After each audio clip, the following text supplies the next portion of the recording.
On March 25th, Stephen competed at Grappling Industries in Burnaby, BC. There were ups and downs throughout the day. In this video, Stephen will break down his successes and failures.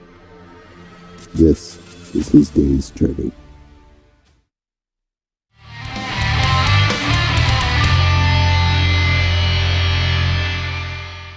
All right, we're into match number 1. We shake hands, slap and bump, and he shoots a beautiful takedown right off the bat, but I stuff it, that heavy hip pressure, and I'm right into my front headlock position that I love so much, and I'm working, hand fighting, we're speeding it up here. I'm looking to set up my guillotine, and also at the same time thinking about a back take, but we get stood up for some reason that I still to this day don't know why we got stood up in a jiu-jitsu match. So we're back up to wrestling here. A lot of hand fighting, speeding through this because this match was very much just a wrestling match. And so there's just so much hand fighting, me spazzing around, trying to get any takedown I possibly can. He shoots another double on me. I snatch up the neck. He scores 2, but I scramble my way up with that control. And now I know I'm down to nothing. So again, speeding it up here because you don't want to sit through 5 minutes of us hand fighting and me scoring absolutely nothing. So we circle back to the center, hand fighting, hand fighting, hand fighting. This is the most boring, frustrating wrestling match of a jiu-jitsu match that I've ever been a part of, and equally frustrating because now he knows he's up to nothing. I tried to trip there, as you can see, running my bounds a little bit, and now we're tied up again. Now I use that tie to try to throw, which would have looked fantastic had I gotten it, but I did not. And we're just back to a little bit of hand fighting there, and the match ends. Match 2, different story. I'm angry from that first match, the way it went. So tie up here, speeding it up through here a little bit of hand fighting.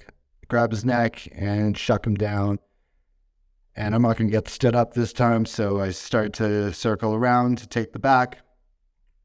And at this point, all I'm waiting for is I'm looking for his head to pop up. Thanks, coach, for being in the way there of the video. But I quickly snatch that around, snatch up his neck, and I've got a tight guillotine in there. And my boy has nothing left to do but tap.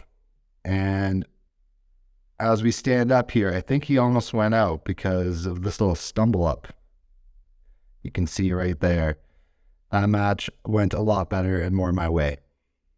Now we're into match 3. And still carrying a lot of that anger over from that first match that I had. This guy was really good at these upper body judo type trips. But as you can see there, he tried one on me, grabbed his leg, managed to take him down. And from here, I just held control because I wasn't going to lose another one to points or anything else or leave it in the hands of that ref. It was doing me no favors in that first one. As you can tell, I'm still better. But we're just speeding through this because this is pretty well how the match went. Just a lot of me just drilling my shoulder, making him look the other way, just heavy side control. Super important. Get a chin strap occasionally. Here I was setting it up for a guillotine in case he decided to roll his way to turtle, which he didn't, because every time he would try, he knew that that's what I was going for. Again, you can see the chin strap there. He does manage to go to turtle there, and I start trying to set up that guillotine that I love once again. And it's not working for me. He's hand fighting pretty well. Take the back. He tries to roll, and I'm right back on top. Tries to play full guard a little bit. Not going well for him. He's just looking at the clock. And for me, I know I'm up to nothing. I'm not going to risk anything because I need this win so badly. I already lost that first one, like I said. So right back to the middle. He's just trying to hip bump me off. And I get myself into mount. score some more points past that guard, and I'm on my way to a match 3 victory. Match number 4. Here we go. And this is where it's all downhill for me. This guy was really good. So it's hand fighting there. You're going to see in a bit, once it gets to that point, I shoot in for a decent single. It's coming sometime soon. Just a lot of hand fighting here, just feeling each other out.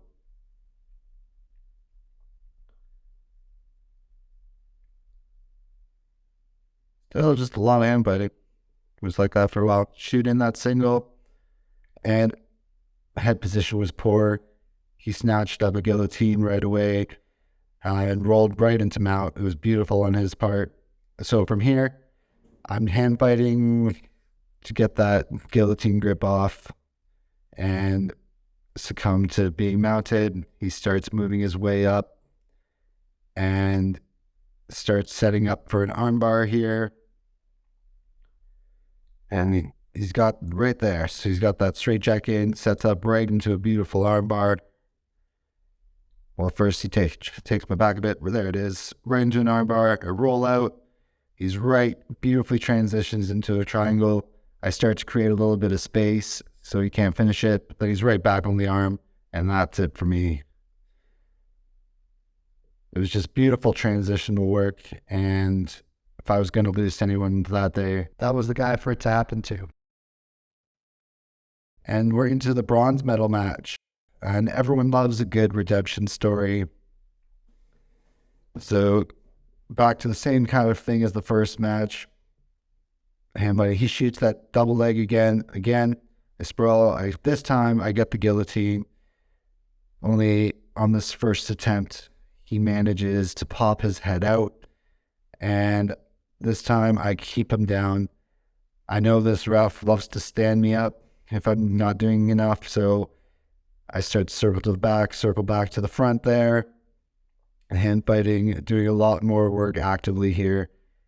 And I'm just looking for the right moment to get the right setup here. And I have it. And I know I have it. So I'm not letting this thing go.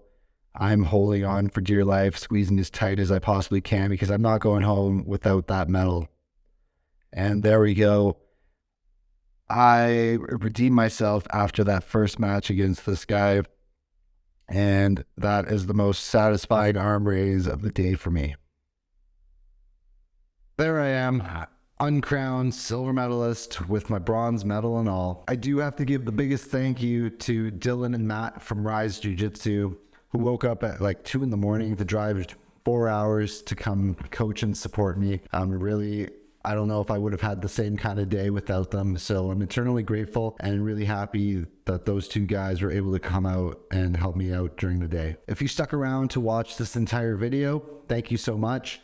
And I really hope that you learned something, even if it was something as small and simple as don't leave it in the hands of the refs. Getting that sub is always going to trump points. I did accomplish the 2 things that I'd set out to accomplish with going down to the coast for this competition. The first thing was that I had been playing it safe in competitions last year, so one of my first goals was to be a little more aggressive, and I think I accomplished that by getting 2 subs on the day. And the second thing was just to face stiffer competition. And again, I didn't just run through everyone. Obviously, didn't get the gold, but I definitely faced tougher competition, and that in the end is going to make me a lot better, both just in training and in competition settings. I think I accomplished both of those goals for the day, and overall, even though I didn't get the gold, I'm proud of myself for my performances. If you have any questions or comments or anything, make sure you leave them in the comment section below. If you found this video helpful at all, definitely don't be afraid to give us a like, subscribe,